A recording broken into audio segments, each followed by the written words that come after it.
Hello, welcome back to my channel. My name is Grace. It is lovely to have you here. You would not be able to tell by how moody and gloomy it is today, but it is that time of year again. It is time for the mid-year freakout tag. I honestly had kind of forgotten about this tag until I saw everyone I follow start posting it, but I did make one of these last year. It's basically just a fun series of questions to answer about how your reading has been going so far this year. I have read 26 books so far this year, which is less. I checked, and this time last year I had read 30 books, but that is still a really decent number for me. I'm really pleased with that, especially because I think I've been reading longer books this year, which was kind of a goal for me. I wanted to focus a bit less on specifically the number of books I was reading and more on reading some of the books that have been on my physical TBR for a long time, a lot of which are big chunky fantasy books, and also just reading more determined by my taste than by needing to get books read. So I'm really glad that I've managed to get through some of the chunkier books on my TBR, and a few of them will definitely be featured in this video. So let's get right into it with my favourite book of the year so far. Now, this one came as a real surprise to me. I thought I would enjoy it, but I didn't think I would love it as much as I did,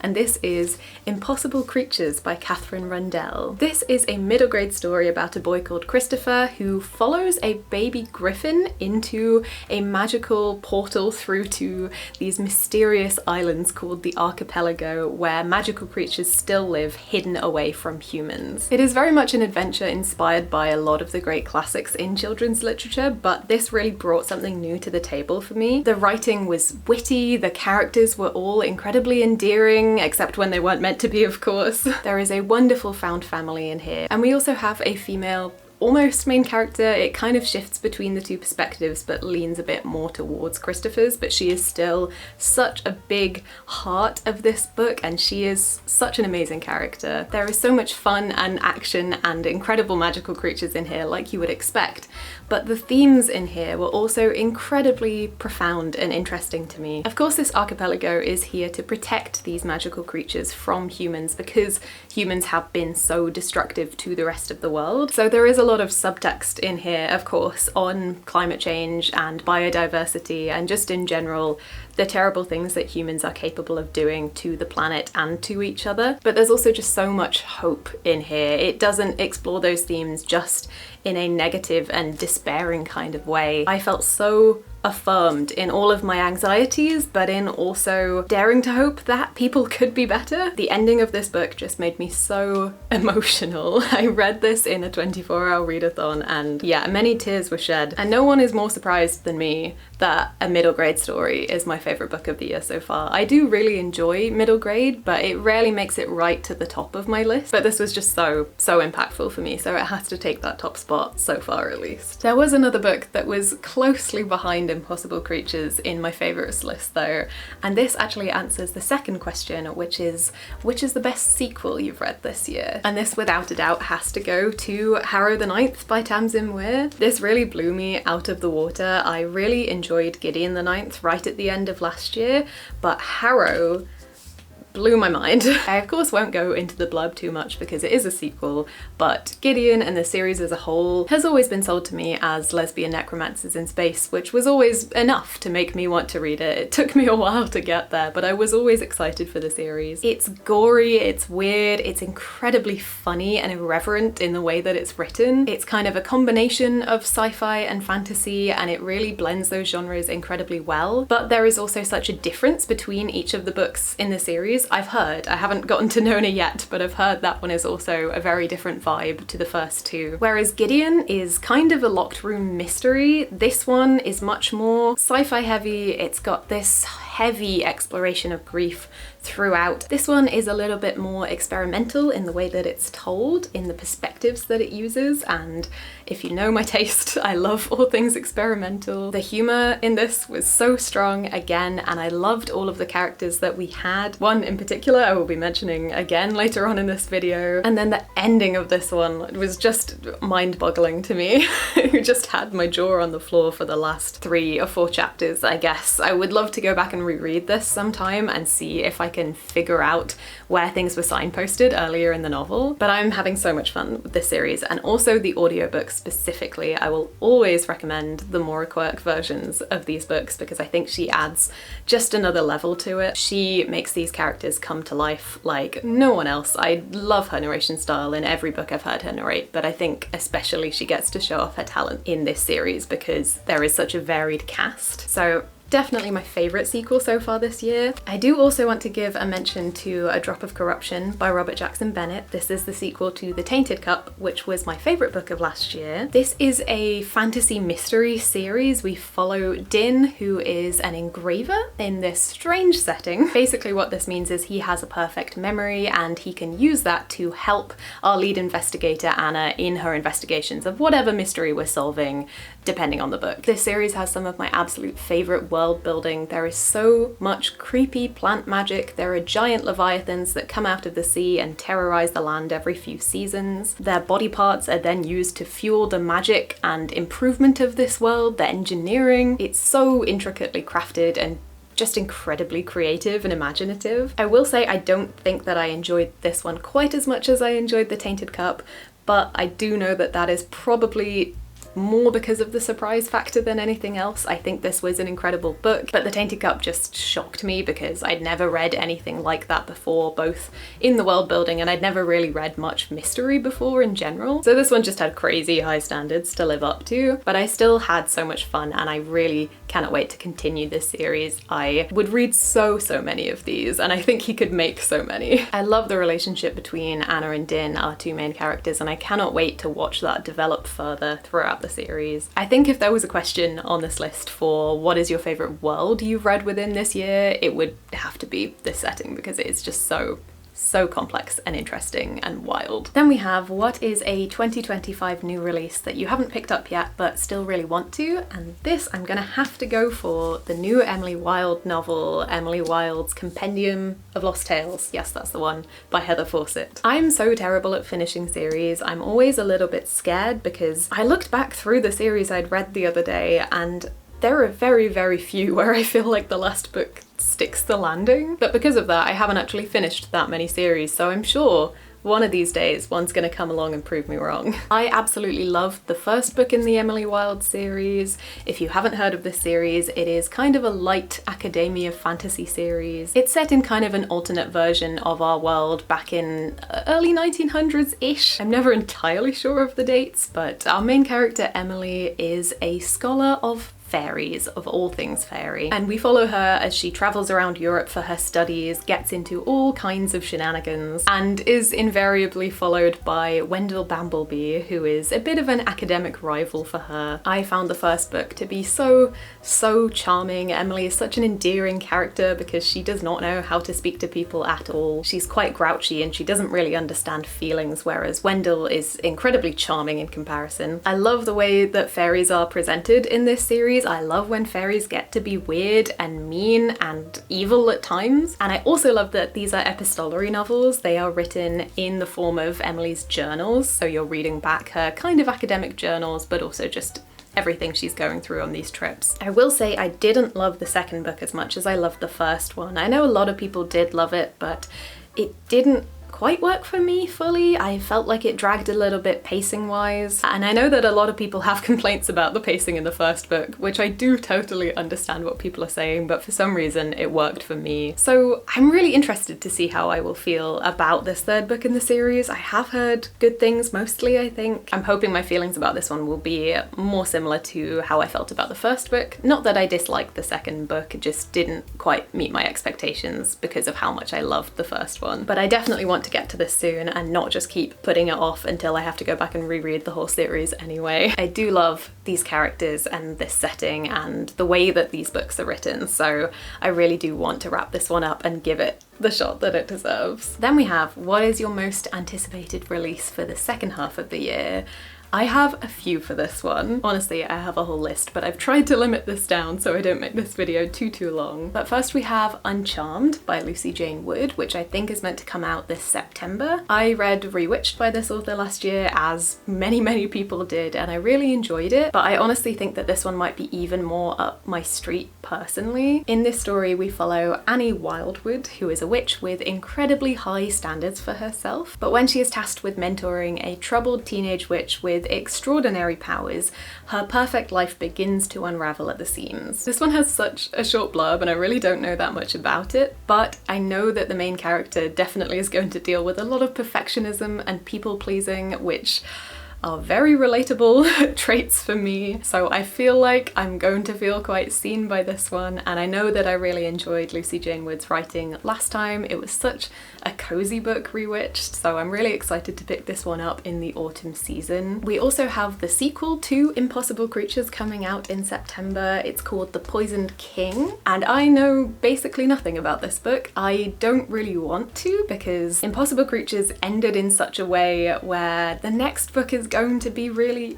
interesting. I think I have a vague idea of where they may take things, but I think this is one where I really don't want to know too much in advance. But of course, having loved the first book so much, I am really excited for this one. Then we have, if you know me, you know one of my favourite things to read about is a lady knight, a woman in armour. It's one of my favourite tropes, I guess, if you can even call it that, and I'm being so fed this year. There are so many books coming out about female knights, the first of which being The Everlasting by Alix E. Harrow, which I think comes out end of October-ish. This, I'm pretty sure, is the extension of the short story Six Deaths of the Saint, which I read last year and I really enjoyed. I don't think it is kind of a one-for-one of that story. I think it's been spun into something else in novel form, but this tells the story of a reluctant lady knight and a historian, and they are trapped in their story again and again, fated to find each other and lose each other all over again. She will pull the sword from the heartwood and become a legend, and he will mostly just follow her about if it's anything like the short story. But this is a story of them breaking that cycle. I am just so excited to see where she will take this story for the novel version. Then we have The Second Death of Locke by V.L. Bovalino. This is one I haven't heard too many people talking about, but I heard about it because this author is friends with Tasha Suri, who we'll get to in a second. But this is the story of the knight Grey, who has dedicated her life to her mage Kier. She is his protector, his sword on the battlefield, but also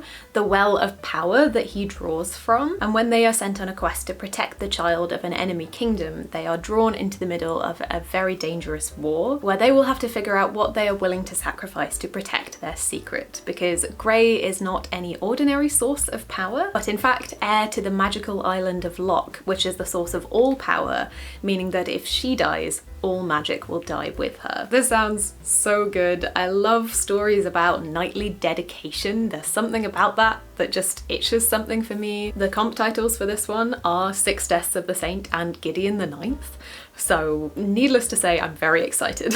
And then going back to Tasha Suri, we have probably my most anticipated book of the year, which is The Isle in the Silver Sea by Tasha Suri. This is set in a version of Britain where stories hold a great deal of power, and a knight and a witch are fated to fall in love and then doom each other over and over again through hundreds of lifetimes. We follow Simran, the Witch of the Woods, and Vina, the Knight of the Queen's Court, who are, as the tale has foretold, beginning to fall for each other. And as they desperately seek a way to break this cycle, a mysterious assassin begins to target stories like theirs. This is really interesting because it sounds like it has some similar themes to The Everlasting. Along with having a cool lady knight at its heart, it has that kind of repetitious theme to it of trying to break a cycle and a fate that has been foretold for you. But I'm really intrigued by this assassin figure who is targeting stories as well. That sounds like there's some room for some really fun experimentation in how this is told. So I'm very excited. I'm so pumped for a Lady Knight second half of 2025. So moving on to question number 5, we have,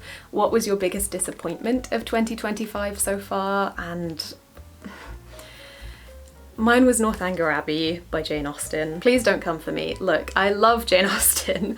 I have read Pride and Prejudice. It's the only other novel by her I've read, but I really enjoyed that one. And I have been watching all of the adaptations of her books since as long as I can remember, basically, and Northanger Abbey was always one of my favourites, so I was so excited to pick this one up. But it just felt so different to me, and a lot of the issues I have with this are explained because of the time period in which it was written. I don't know if this also happens in Pride and Prejudice and I just didn't notice it at the time because I think I read that one when I was about 16, but there is a decent amount of sexism in here and it just made me kind of uncomfortable. I know it's of the time, that's fine. I'm not criticizing Jane Austen in that way, it just made it less enjoyable for me to read. But kind of alongside that, I think my main problem was in the film adaptation of Northanger Abbey, which, by the way, for anyone who doesn't know, is a parody of the Gothic novels that were coming out around the time that this was published, in which we follow a very naive 17-year-old girl called Katherine as she goes into high society for the first time and struggles with making friends, falling in love, learning who to trust and who not to trust, and her perception of the world is quite skewed by the fact that she is obsessed with these Gothic novels that were so popular at the time. Now, in the adaptation, Katherine can be very silly at times, she is incredibly naive, but it's presented as endearing, and our male lead, our love interest, seems to find it endearing himself, and he doesn't take advantage of the fact that she is so naive. But in here, honestly, it just felt like he was being quite mean to her some of the time. He was clearly a lot more knowledgeable and worldly than she was, and he kind of uses that to hold things over her at times, never too maliciously, but in a way where I just couldn't root for them as a couple, and it made me really sad. I do still think it's well written, I do love her writing style, and she's incredibly witty and funny, Jane Austen. It just didn't really work for me, but I am still really looking forward to reading other Jane Austens in the future. I'd really like to pick Sense and Sensibility up next, I think. But alas, not this one. Please don't yell at me. Then we have what was your biggest surprise of the year so far, and Impossible Creatures definitely has to be up there. I really didn't expect to love this one as much as I did, but I would also like to mention Loverbirds by Leon Egan. This is, funnily enough, a retelling of Pride and Prejudice, but as a young adult sapphic romance. In this we follow Eloise, who lives in Liverpool and goes to sixth form, and she ends up butting heads with Isabel, a transfer student who has come up from London and does not want to be here at all. But the rivalry and the tension between them is incredibly charged, and the more they get to know each other, the more they wonder if that might not be all there is to it. I thought this was such a wonderful and fun retelling. It does follow some of the plot beats almost beat for beat, not all of them though, but we explore class and prejudice in such an interesting way in this book. Elle is so proud of Liverpool, of her city and its people, whereas Isabel definitely comes from a completely different environment back in London, and her family have very high standards. But part of this novel is Elle showing Isabel around the city and just effusing love for this place, and it was so endearing. Elle also has ADHD, she's been recently diagnosed, and she spends a lot of this book trying to figure out how to navigate school and studies whilst dealing with ADHD. I also just found the way that their relationship developed really believable. I enjoyed both of them as characters, I enjoyed the rest of the friend group that Elle has at this sixth form that are kind of there as stand-ins for the Bennett sisters. I was just really pleasantly surprised by this one. I kind of picked it up on a whim because I had the audiobook recommended to me, which I would also recommend because the narrator has a wonderful Liverpudlian accent throughout. So yeah, very pleasantly surprised by Loverbirds. Then we have Who is your favourite new author of the year, and I'm not sure how to answer this one because I don't really consider someone a favourite author until I've read at least 2 books by them and really enjoyed them, and there is no one that I've read from for the first time this year that I've also read 2 books from, if that makes sense. I will say I picked up Abbey Jimenez for the first time. I read A Part of Your World and I really enjoyed that novel. This is a romance book where we follow Alexis, who comes from, I guess, a hospital dynasty almost. Her parents are incredibly rich and famous surgeons, and she is expected to follow in their footsteps, but her life is turned totally upside down when she meets Daniel, who is a carpenter in a very small town in the middle of nowhere, who is also 10 years younger than her. She doesn't think that they could have a future together because their lives and their lifestyles are so entirely different, and because her parents have such expectations of her that she can't just up and leave behind. But at the the same time, she can't help her attraction to him, and as they spend more and more time together, she can't help the feelings that grow either. I really enjoyed this one. I kind of knew that I would because everyone who loves Emily Henry seems to recommend Abbey Jimenez. I don't think I loved it quite as much as I love some of the Emily Henrys. There were a few moments that were tipping a little bit into too cheesy for me personally, and I did have some gripes with the male main character, not because there was anything wrong with him in how he treated Alexis, but honestly I didn't think he stood up for himself enough. I wanted him to have a little bit more self-respect and just request to be treated in the way that he deserved. But overall, I did have a really great time with this one. I loved her writing style, and the chemistry between these two characters was undeniable, and this did explore some deeper themes, which is always something I'm looking for in a romance book. I don't tend to go for romance books that are solely focused on the romance itself. I like it when they explore other aspects of our main characters' lives, which this definitely did. So I think Abbey Jimenez definitely has the potential to become a new favourite romance author, but of course I'll have to read another book by her to see. And then this is kind of cheating, but I do want to mention Tamsyn Muir again, because while I did read Gideon last year, this was the second book that I read by her, and that kind of solidified her as a new favourite author for me. I heard somewhere that after this series is finished, she's planning on writing something Wild West focused, which I'm so intrigued by. I'm really excited to read anything that she writes in the future, so I'm adding her to the list. It's fine. Then we have Who is your new fictional crush? Which I always struggle to answer, but I do have a solid one for this year, and I'm going to have to mention the Gideon the Night series again. Now this technically could be considered a spoiler because it means that this character is around in the second book, so if you want to know nothing, then skip until this book is no longer on screen. But I'm going to have to go with Ianthe Tridentarius, which if you've read this book you'll know is a bit of a wild take, but I'm obsessed with her.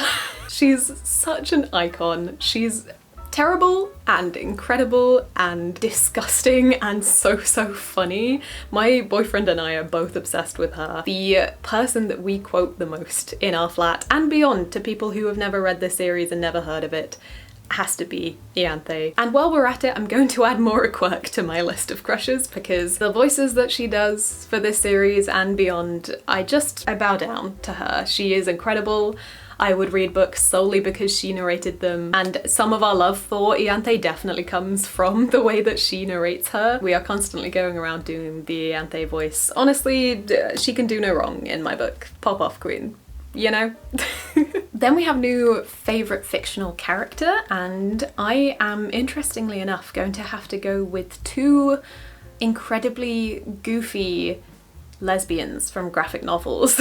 So we have Ella from Thieves, who actually I don't remember if she ever says if she's a lesbian or not, but she's definitely very queer. And we have Count Camembert from The Princess and the Grilled Cheese Sandwich. These are both really fun and a little bit silly sapphic graphic novels. Thieves is set in our world. This is a translation from French, I believe, so it's set in France, and we follow Ella, who is incredibly goofy. The way that she is characterized in this novel, both in the way that she speaks and in the way that she's illustrated, she's just so full of character. But she has a big crush on one of her classmates but hasn't plucked up the courage to tell her yet. And one night she crashes a random house party with one of her friends and ends up drunkenly stealing things out of the cupboard. And the next morning her crush comes over to check on her because she got quite sick the other night, and also ends up complaining about someone who's stolen loads of things from her house party. I enjoyed this so much. Their relationship was so believable. Again, it was flawed at times, they had some things to work through, and they ended up in a lot of mischief together, but I just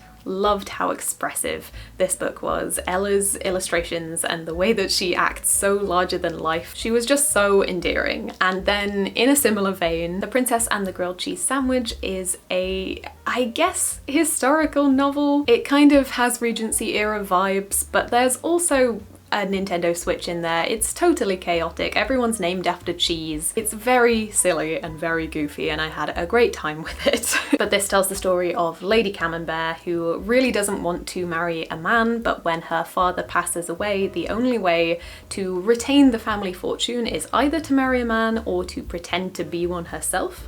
So she becomes Count Camembert, and she moves away to a different city to help keep her true identity hidden, but she ends up falling for the princess, which doesn't really help when keeping a low profile. Again, she is so expressive and melodramatic. The angst presented in the visuals of how Count Camembert is drawn, they really are next level, and I just had so much fun with it. She is so funny. So I think both of these characters are probably the ones that I was most endeared to out of any that I read about so far this year. Then we have a book that made you cry.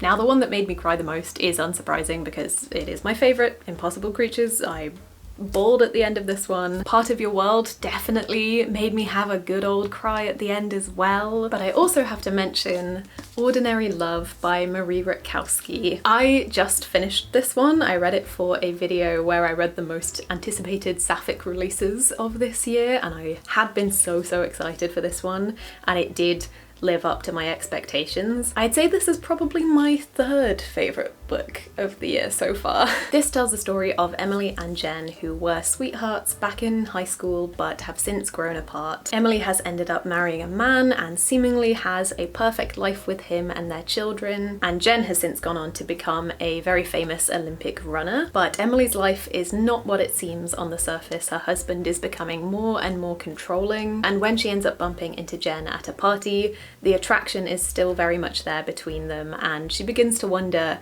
if maybe they could rekindle what they had. This was so beautifully written. I love Marie Rutkoski's writing so much. She has the perfect level of metaphor for me. I love a reasonably flowery writing style, but not too much, and she just finds that balance perfectly. There were so many incredibly insightful moments in here, especially when it came to Emily's relationship with her husband and how unhealthy that had become. This is a real character study. It explores all of the ways that you can end up trapped in a situation and become a version of yourself that you don't recognize anymore. The relationship between the two of them was so full of chemistry, and I just had such a great time. This was one of those books where I was just excited to be reading something this well written while I was reading it. It was so clever, so insightful, so beautifully done, and it definitely made me cry at the end. Then we have a book that made you happy this year, and for this one I'm just gonna have to say The Princess and the Grilled Cheese Sandwich. This was just so silly. The setting was so full of chaos and it just made me laugh many times. I loved all of the rules that were broken in the way that this was told. It just felt very irreverent and fun, and the relationship between our two main characters was really sweet, even though they struggled to get there. There were so many cheese puns, and that is always going to make me smile. Then we have The Most Beautiful Book You've Bought so far this year, and I have been reasonably good with buying less books this year. I have very much been using my library card, and honestly I'm kind of going off special editions a little bit. Not fully, there will definitely be some that catch my eye every now and then, but I think that the sparkle has worn off a little. But saying that, technically I think I bought these last year, but they arrived this year and I haven't had a chance to properly show them off yet, so I ended up getting the Fairy Loot special editions of the Cruel Prince series. These are so beautiful. I did not own a copy of this series. I read them all via audiobook from the library, I think, and it's one of my favourite series. It's one of the only series in recent years that I've just devoured cover to cover. I could not stop reading this series, so I treated myself. I think they are so gorgeous. They have this beautiful gold foiling. It also came with a special edition of How the King of Elfhame Learned to Hate Stories, which I read this year. Let me show you a little close-up. The art I think is so pretty. They have these quotes on the back and then gorgeous end papers with all of the characters, and then I think the star of the show has to be the naked hardcover. I would love to display them like this, but I'm honestly scared of them getting damaged. But I'm very excited to be able to reread these in the future, although I do love the audiobooks, so I'm not sure. I may just be too scared to touch these ones. And then finally we have What Is on Your TBR for the Rest of the Year.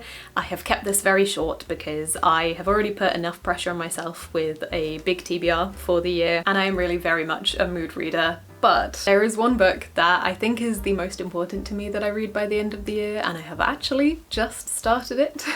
This is The Spear Cut Through Water by Simon Jimenez. This is a fantasy story in a setting where the citizens of this land are heavily oppressed by the Emperor and his two monstrous sons, who rule over this land with an iron fist, using the power of the god that they have locked under their palace. But with the help of an outcast fighting for his future and an ex-guard racked with guilt, this god manages to escape from her imprisonment, and together they go on a 5-day pilgrimage to find both freedom and a way to end the Moon Throne and their terrible reign of power forever. Now, I'm only about 10 pages in, so I think this still counts. But so far, it is so interestingly told. You are introduced to this story through an inverted theatre, which is basically a theatre that you can be taken to in your dreams once in your life to hear a certain story. It begins in second person, which I really love to see when it's done well, and I'm really enjoying it so far. And I've just heard so many great things about the experimental way in which this is told. I love books that take risks. I love books that twist things up from the norm, especially in the actual way in which they're told. So I am just so excited to finally be reading this one. It has been on my TBR for a long time now,